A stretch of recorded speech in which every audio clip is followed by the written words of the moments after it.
But let's get back into the conversation here. You still with us, man? Yes.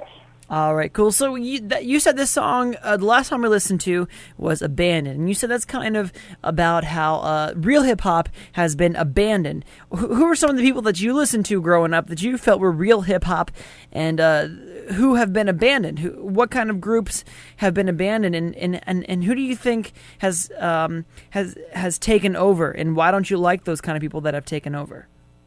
Okay, when I first started listening to hip hop, like the first group I ever listened to, it was, well, the first artist I ever listened to was Eazy-E, and it was basically from my friend. Just like most people do, you have high school gossip or middle school. It was, for me, it was middle school gossip.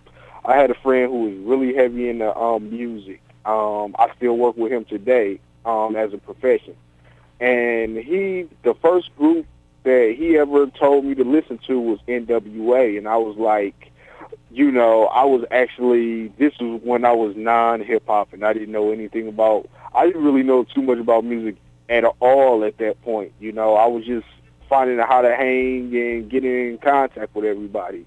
And he said something about N.W.A and Eazy-E. So that was the first album. He actually had a tape, a cassette, and no one ever has cassettes anymore. So I got a cassette, and he sold me Eazy-E right in the middle of the beef between Eazy-E and Dr. Dre. And that was the first album that I ever purchased, and I was listening to Eazy-E.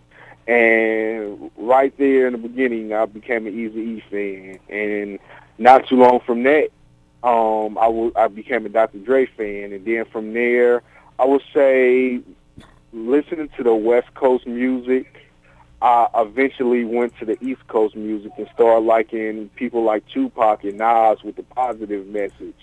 And from there, people like Nas and Tupac, who had positive messages in their music, kind of became my influence and my inspiration for writing hip-hop music. And those are the art forms right there, the positive hip-hop music. People like Nas, maybe Common, anybody with a positive message of hip-hop music, they're banned from the radio stations. They're banned from the rotations that's going on right now. It's maybe in their home area where they're really heavily respected, but mainstream radio, you hardly ever hear Nas music. You hardly ever hear someone like Common's music.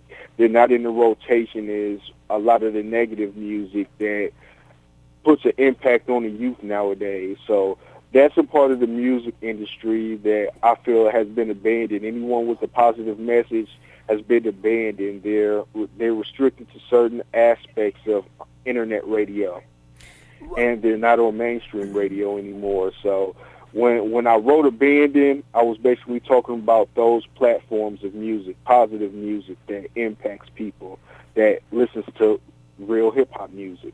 For sure. Well, how do you feel about the people who are making rap today? Like, Jay-Z's been around for a while, but like some new rappers like Wiz Khalifa or like Kid Cudi or those kind of guys. Maybe even like Kanye. Kanye's been around kind of a while, but not as long as like Jay-Z and those guys. How do you feel about these newer rappers and the new rap scene? New rap, to me, as a musician, it's hard for me to criticize someone else's work. I see their work, and I can give them credit for actually putting some material out there for fans to listen to, because it's very easily that everybody can go the same direction, or everybody can choose their own direction to go. And when you choose your own direction to go, I definitely respect that.